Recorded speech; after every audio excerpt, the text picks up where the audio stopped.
아담과 하와의 원죄로 인하여 어쩔 수 없이 마귀의 세상에 보내진 하나님의 자녀들로서 자신의 유익만을 구하는 악함에서 떠나 하나님 나라가 임하기까지 오직 하나님의 뜻하심을 쫓아 주어진 사명을 잘 감당하는 자로서 이 세상이라는 하나님께서 인류 구원의 마지막 때에 이 땅에 오시기 전까지만 마귀에게 허락하신 것에서 영원히 살 것처럼 안주하려는 마음을 버리고 보이지 않는 하나님의 나라에 영원한 생명의 소망을 갖고 살아가는 승리의 삶을 살아가야 할 것입니다. 그러나 인간이 나약하여 도저히 하나님의 도우심이 없이는 이겨낼 수가 없습니다. 이 세상의 유혹과 미혹이 너무도 강력하여 단 한순간도 도저히 하나님을 바라볼 수 없는 사람들입니다. 세상을 보여지는 모든 것에 미혹으로 가장 강력한 돈, 권력, 성공, 세상 교육, 귀신들이 덕지덕지 붙어있는 미디어, 음악, 온통 우상들의 이름으로 도배한 것 등으로 정신을 차릴 수 없게 하고 있기 때문이지요. 오늘 시편 94편의 말씀을 함께 묵상함으로 우리가 진정 하나님의 신실한 믿음의 자녀라면 어떤 마음으로 어떤 삶을 살아드리며 어떤 하나님의 마음에 합한 기도를 올려드리며 간구하며 나아가야 할지 새기며 묵상해보는 시간 되시길 예수 그리스도의 이름 힘입어 건면드립니다.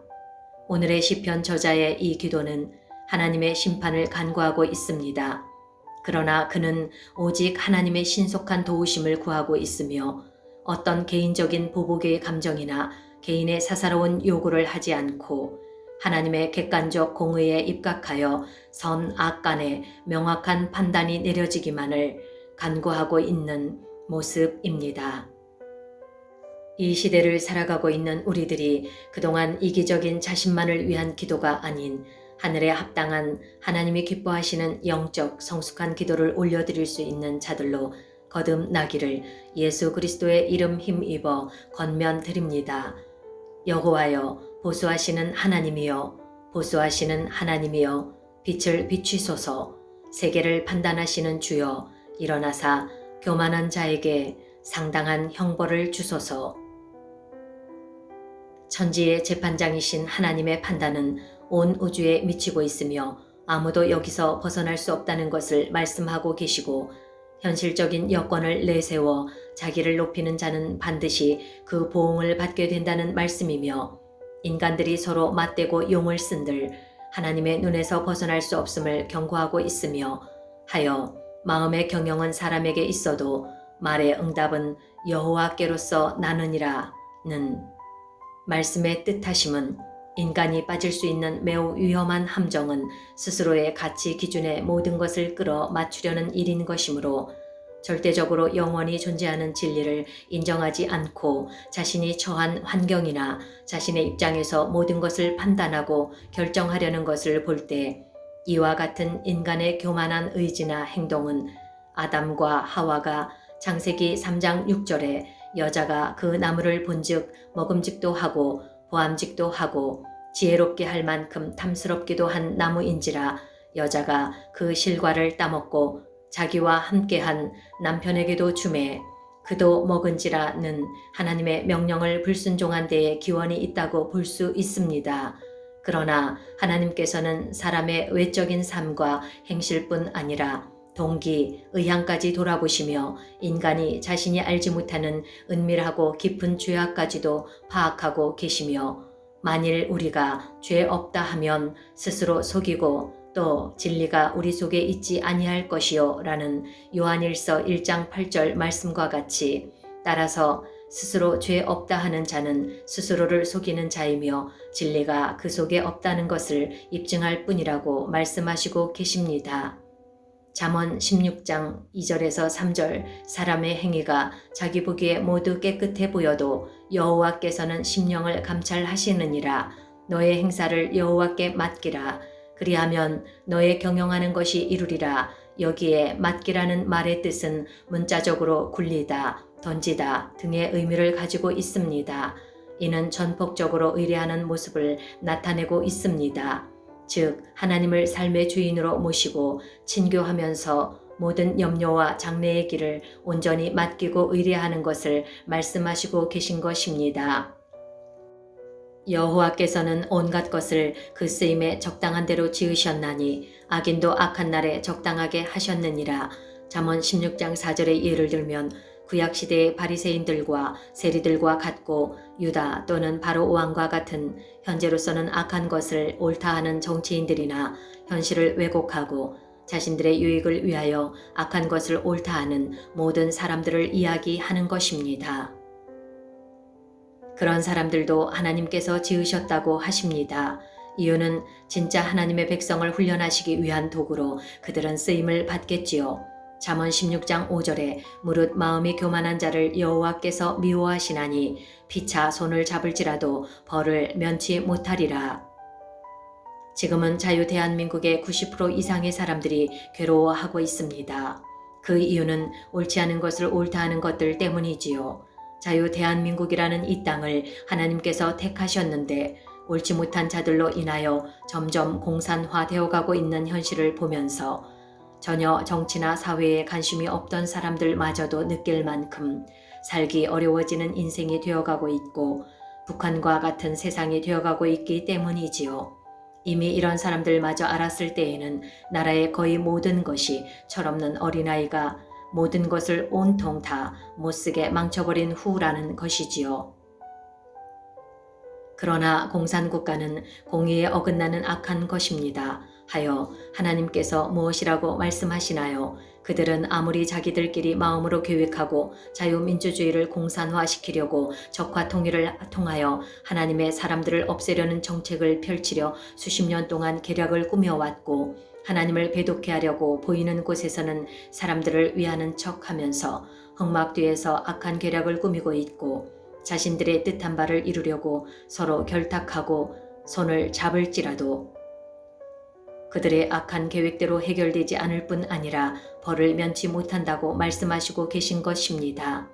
그러나 고린도 후서 8장 2절에 환난의 많은 시험 가운데서 저희 넘치는 극한 가난이 저희로 풍성한 연보를 넘치도록 하게 하였느니라는 말씀은 어떠한 환난 그 자체가 결코 아름다운 것이 아닐 수는 있습니다. 그러나 그것이 오히려 하나님을 믿는 믿음을 성장시키는 데 있어 큰 유익을 가져다 줄 수 있다는 것을 뜻하고 있는 것을 볼 수 있습니다. 이는 여러분들 중 입으로는 흔히 말씀에 이야기하는 고난이 유익이다 라는 말씀이라고 보면 되겠습니다. 그러나 이런 말을 하는 자들 중에 고난이 진짜 유익인지 아는 사람은 많지 않을 것이라고 봅니다. 정말 그런 고난이 여러분 앞에 닥친다면 여러분은 내 인생이 이런데 하나님이 있기는 어디 있느냐고 원망하기 바쁘고 정말 그런 고난을 겪는다면 여러분은 하나님을 즉시로 떠날 소지가 충분하다고 볼 수 있기 때문이지요. 이렇듯 여러분이 행동하는 것은 여러분이 하나님을 잘못 알고 있다는 증거이기도 합니다. 여호와여, 악인이 언제까지 개가를 부르리이까? 저희가 짓거리며 오만하게 말을 하오며 죄악을 행하는 자가 다 자긍하나이다. 여호와여, 저희가 주의 백성을 파쇄하여 주의 기업을 곤곡해 하며 과부나 나그네를 죽이고 고아를 살해하며 말하기를 여호와가 보지 못하며 야곱의 하나님이 생각지 못하리라 하나이다. 여기서 시편 저자는 악한 자들의 악한 행태에 대하여 하나님께 그들의 오만하게 말하는 것과 자기를 높이는 것과 성도를 핍박하는 것과 약자를 죽이며 하나님을 무시하는 것에 관하여 이야기하고 있습니다. 현재 우리들이 살고 있는 세상도 이러한 세상 아닙니까? 지금 이 시대를 살아가고 있는 믿음 있다 하는 여러분은 어떠하십니까? 여러분은 시편 기자의 말씀과는 관계가 없는 삶을 살아가고 계시지는 않으십니까? 오만하지 않으십니까? 무엇에든지 자기를 높이지는 않으십니까? 나보다 약하고 없어 보이는 자를 천대하지 않으십니까? 나보다 모든 부분에 약한 자에게 강하고 강한 자에게는 비굴하게 약하지 않으십니까? 하나님을 자신들의 종 부리듯 또는 여러분이 세상에서 원하는 것, 마귀의 것을 이루어 주시는 분쯤으로 여기지는 않으십니까? 백성 중 우둔한 자들아 너희는 생각하라. 무지한 자들아 너희가 언제나 지혜로울고 귀를 지으신 자가 듣지 아니하시랴. 눈을 만드신 자가 보지 아니하시랴. 열방을 징벌하시는 자 곧 지식으로 사람을 교훈하시는 자가 징치 아니하시랴. 여호와께서 사람의 생각이 허무함을 아시느니라. 하나님께서는 여러분들에게 너희가 언제나 지혜로울 수 있겠느냐고 안타까워 하십니다. 이 세상에 많은 지식을 쌓은 것을 지혜라고 말씀하시지 않으십니다.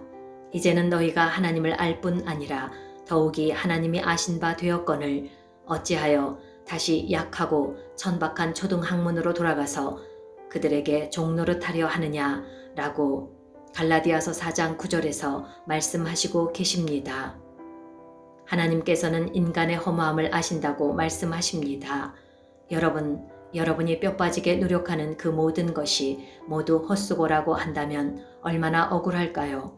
그러나 그 모든 것이 허무한 것이라고 말씀하십니다. 2020년에 불어닥친 코로나 바이러스, 마스크, 백신 등을 통하여 여러분은 모든 생활의 모습이 달라지고 자신들의 뜻대로 마음대로 원하는 대로 살 수 없는 세상을 병아리 눈물만큼 경험해보는 2020년 한 해부터 현재까지의 시간이었습니다. 지금 세상에서 일어나고 있는 모든 사건 사고들 무엇 때문에 일어나고 있으며 일어나야 하는지 아십니까? 그 모든 일들이 일어나야 하는 이유가 성경 말씀에 낱낱이 기록되어 있습니다. 오히려 하나님을 믿는 척하는 여러분들보다 하나님을 수천 년 동안 끝없이 대적해왔던 마귀나 귀신들은 여러분들보다 하나님의 일정을 더 잘 알고 하나님의 오실 날에 대하여 더 잘 알고 있습니다. 여러분은 지금 마귀들이 여러분을 조롱하듯 행하고 있는 것들에 대해서 감도 못 잡고 음모론이라고 싸잡아 말하고 있으면서 어떻게 하나님을 믿는다고 할 수 있을까요? 앞으로는 더욱더 거리를 왕래할 수도 없고 모든 물건을 마음대로 거래할 수도 없는 그런 세상이 도래할 것입니다. 과연 여러분이 그런 상황에 무엇을 할 수 있을까요? 그때에는 여러분의 힘으로는 아무것도 할 수 있는 게 없을 것입니다.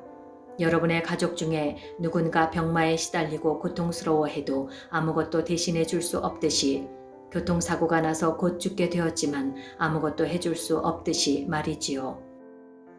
지금 우리의 현실로 다가온 코로나 바이러스 또는 마스크, 정부에서 일한다는 것들이 국민을 볼모로 자신들의 욕망을 채우기 바쁜데 국민들은 알지도 못하고 더욱이 알지도 못하는 것을 가지고 혈기를 내며 체력 소모를 하고 있습니다. 이는 아무 소용없는 것을 가지고 정의라고 생각하며 한마음이 되어도 될까 말까 한 상황에 편을 갈라 싸우고 있습니다. 그 싸움을 누가 붙이고 있는지도 모르면서 말이지요. 기본적으로 정치나 권력을 가진 자들은 이러한 기본을 가지고 움직입니다. 우리들의 인생에 있어 각자의 소중한 것을 빼앗아 간 것은 인재도 자연재해도 있을 수 있지만 부패한 권력이라는 것을 깨달으시는 은혜가 있으시기를 바랍니다. 그 자리에 앉아있는 자들이 최근 몇 년간의 행태를 통하여 이제는 국민들 스스로 느끼고 있지 않습니까? 진정 정치하는 자들의 입에서 나온 계획을 들어보시겠습니까? 부패한 권력이다. 권력에 취해서 국민에 대한 예의를 잊은 자들이다. 권력자의 주머니를 채우는 탐욕, 그것은 어떤 형태로든 무고한 국민의 생명을 위협하게 합니다. 권력의 부패는 평화와 화합을 원한다고 말하고 국민이 분열하고 다투게 만들어라. 지역과 지역이, 남자와 여자가, 젊은이와 늙은 자가, 부자와 가난한 자가 서로 갈라져 다투게 하라. 그래야 하나가 되어 우리에게 대항하지 못한다. 분열을 주장하는 그것이 부패하고 악한 권력을 판단하는 단순한 기준이 되는 것입니다. 지금까지 여러분이 세상을 살면서 싸우지 않은 적이 없지요. 그러나 하나님께서는 기본 원칙이 용서하고 사랑하라, 내가 먼저 섬겨라, 위험에 처한 사람을 살리고 가난한 자를 돌보고 마음에 상처 있는 사람을 치유하고 병든 자들을 치료하며 예수 그리스도의 이름으로 연합하고 평안하라고 하십니다. 그러나 이 세상은 하나님께서 잠시 마귀에게 허락하신 것으로 마귀가 인생을 살아가는데 괴롭고 고통스럽고 불안하고 초조하고 남자와 여자가 싸우는 상황으로 몰고 가면서 가정을 파탄시키고 가정 있는 남자 여자로 외도를 부추기고 어린아이 어른 남녀노소 할 것 없이 성을 상품화하게 하여 음란을 조장하고 무엇이 남녀 평등의 진정한 뜻인지도 모르면서 남녀 할 것 없이 남녀 평등을 외치게 하고 부모 자녀 간에 싸우게 만들고 사람들 간에 서로 불신하게 만들므로 사람들을 믿지 못하게 하고 남들과 경쟁하지 않으면 살아갈 수 없는 구조로 만들어 사람 간 다투게 하고 경쟁하게 함으로 시기, 질투, 미움, 불의한 것으로 인하여 사람이 살아가는 데 있어 입으로는 평화와 사랑을 외쳐도 절대 평안할 수 없고 자신에게 이익이 없으면 절대 사랑할 수 없게 만드는 것이 세상이라는 것입니다. 이는 하나님께서 만드신 완전한 것을 완전히 파괴하고자 하는 것이 세상 여러분이 살고 있는 이 땅이라는 것이지요. 그러나 하나님의 크신 사랑을 경험한 하늘나라를 소망하는 자녀들은 이러한 비밀을 알고 하나님의 뜻대로 세상 것에서 떠나 온전히 하나님을 믿고 의지하고 하나님께서 성경 말씀에 기록하신 대로 이루어지는 것을 따르는 자녀들은 아담과 하와의 원죄로 인하여 죄의 육신을 입고 있으나 이 땅에서도 절대 악한 것들과 타협하지 않으며 거짓 세상에서도 천국을 누리며 거짓 평화가 아닌 참 평안을 누리며 기뻐하고 감사하며 살게 되는 것입니다. 시편 94편 12절 말씀에 여호와여 주의 징벌을 당하며 주의 법으로 교훈하심을 받는 자가 복이 있나니 네, 저는 하나님의 징벌하심과 하나님의 법의 교훈하심이 얼마나 큰 기쁨이며 평안함인지 살아본 자로서 이 세상의 모든 것을 잃는다 해도 그 하나님의 뜻하심 가운데 살아갈 것입니다. 이런 사람에게는 환난의 날에 벗어나게 하사 악인을 위하여 구덩이를 팔 때까지 평안을 주시리이다 라고 말씀하십니다. 이렇게 하나님의 뜻대로 살아갈 때에 여호와께서는 그 백성을 버리지 아니하시며 그 기업을 떠나지 아니하시리로다 라고 말씀하십니다. 판단이 의로 돌아가리니 마음이 정직한 자가 다 조추리로다. 누가 나를 위하여 일어나서 행악자를 치며 누가 나를 위하여 일어서서 죄악하는 자를 칠고 여호와께서 내게 도움이 되지 아니하셨다면 내 혼이 벌써 정막 중에 처하였으리로다. 여호와여 나의 발이 미끄러진다 말할 때에 주의 인자하심이 나를 붙잡으셨사오며 내 속에 생각이 많을 때에 주의 위안이 내 영혼을 즐겁게 하시나이다. 율례를 빙자하고 자네를 도모하는 악한 재판장이 어찌 주와 교제하리이까. 저희가 모여 의인의 영혼을 치려하며 무죄자를 정죄하여 피를 흘리려 하나 여호와는 나의 산성이시요 나의 하나님은 나의 피할 반석이시라. 저의 죄악을 저희에게 돌리시며 저희의 악을 인하여 저희를 끊으시리니 여호와 우리 하나님이 저희를 끊으시리로다. 할렐루야 아멘. 만물의 만군의 온 천하의 왕이시며 인류의 주인이시며 우리에게 생명을 주시고 천지의 주제이신 하나님 아버지, 이 세상의 화려함에 눈이 가리워지고 귀를 막았으며 온전히 하나님을 알지 못하고 온전히 모든 인생들의 도움이신 하나님을 믿지 못하고 바라보지 못하여 보여지는 것에 마음과 생각과 노동력과 눈과 귀와 손과 발과 몸과 입술을 빼앗겨 고통 가운데 신음하는 어둠의 죄악의 노예처럼 살아가는 것이 잘 사는 것이라며 속고 있는 저들을 불쌍히 여겨 주시옵소서. 저들은 보여지는 화려해 보이는 삶을 통하여 자신들이 무엇인가 멋진 것을 이루고 있다고 착각하는 것, 불완전한 것에서 떠나 참 기쁨이시며 참 평안이시며 지옥에 떨어질 사망에서 건지셔서 죽어서도 영원한 생명을 주실 하나님께로 깨닫고 돌이켜 이 세상의 노예 같은 삶에서 고통하며 신음하는 저들을 예수 그리스도의 이름 힘입어 간구하오니 불쌍히 여겨 주시옵소서. 이제라도 온전하신 하나님의 품으로 돌이킬 수 있는 은혜 위에 은혜를 내려주시기를 우리 주 예수 그리스도의 이름 힘입어 간구함을 올려드립니다. 마라나타 주 예수여 어서 오시옵소서.